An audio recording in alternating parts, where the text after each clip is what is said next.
Ever have that feeling where something just clicks? You learn something and you instantly feel like, okay, that's locked in. Yeah, definitely. Well, that experience is really tied to this core brain process, long-term potentiation, LTP for short. Right. So this is basically our quick guide to how our brains actually manage to learn, how they remember stuff right down at the cell level. We're going to dive into what LTP is, look at the nuts and bolts and why it's just so fundamental for memory. Exactly.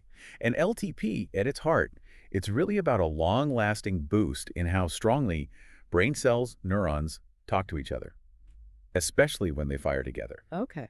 So imagine two neurons nearby. They chat often. LTP basically makes that chat louder, clearer, more reliable for the future. Ah, strengthening the connection. Precisely. That strengthening is, well, it's the bedrock of how we learn, how we make memories.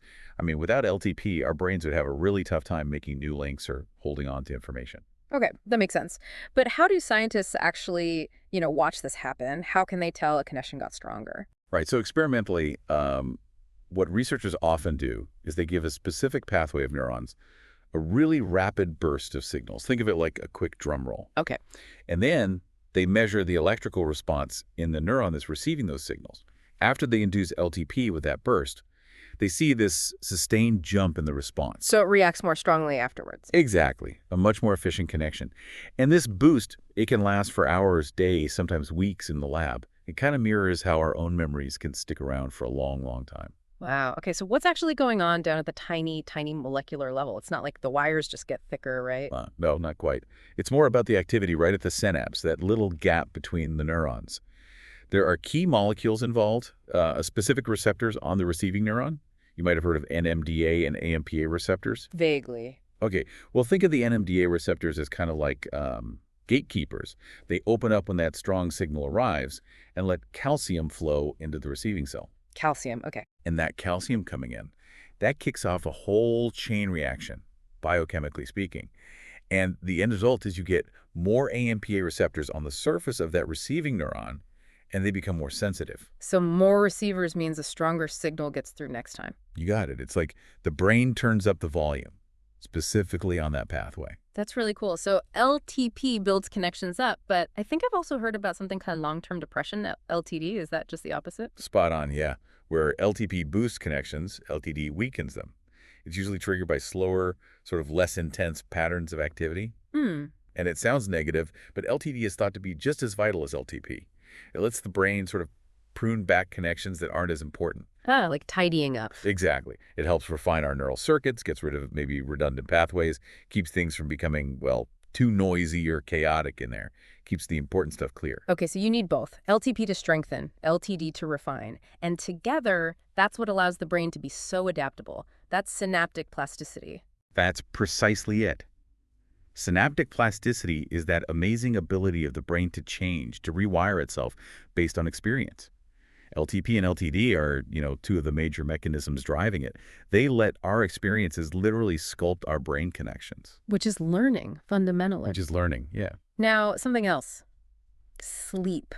We always hear sleep is vital for memory. How does LTP figure into the sleep picture? Ah, that's a really fascinating link. Sleep isn't just passive rest for the brain, especially when it comes to memory.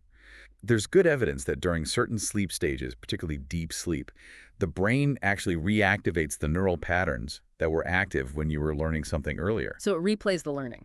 Kind of, yeah. And this reactivation, this replay, is thought to actually strengthen the LTP that was established during the learning. It helps solidify those changes at the synapse. So sleep locks in the learning by boosting the LTP. That's the current thinking, yes. Yeah. It helps make those memories more stable and long-lasting. Okay, this is really connecting the dots now. Are there specific brain areas where this LTP action is, particularly strong or important? Oh, absolutely. Some regions are definitely hotspots for LTP. The hippocampus is a big one. Right, that's crucial for making new memories, like events in your life. Exactly. It shows really robust LTP. But also areas like the amygdala, which is tied to emotional memories, and the cortex, which is important for storing memories long term. They all rely heavily on LTP mechanisms.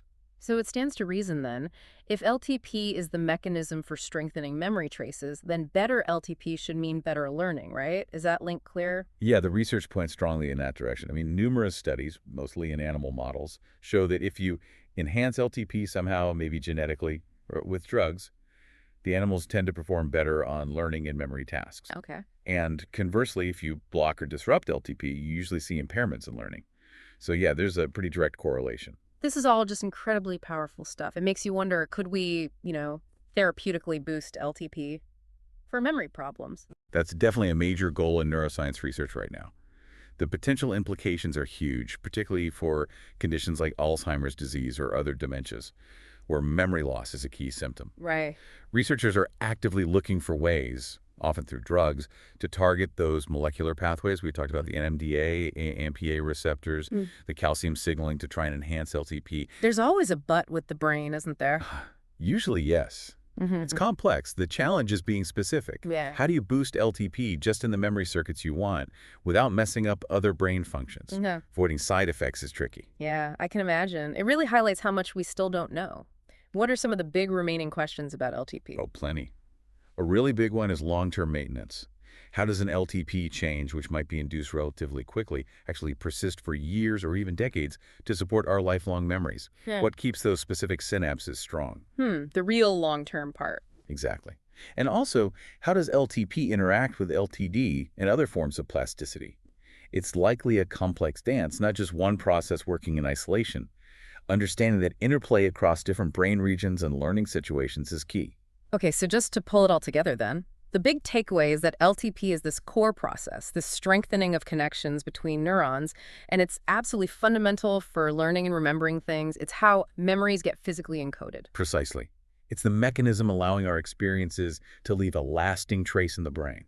This whole deep dive, it just underscores how incredibly dynamic our brains are. Makes you think, doesn't it?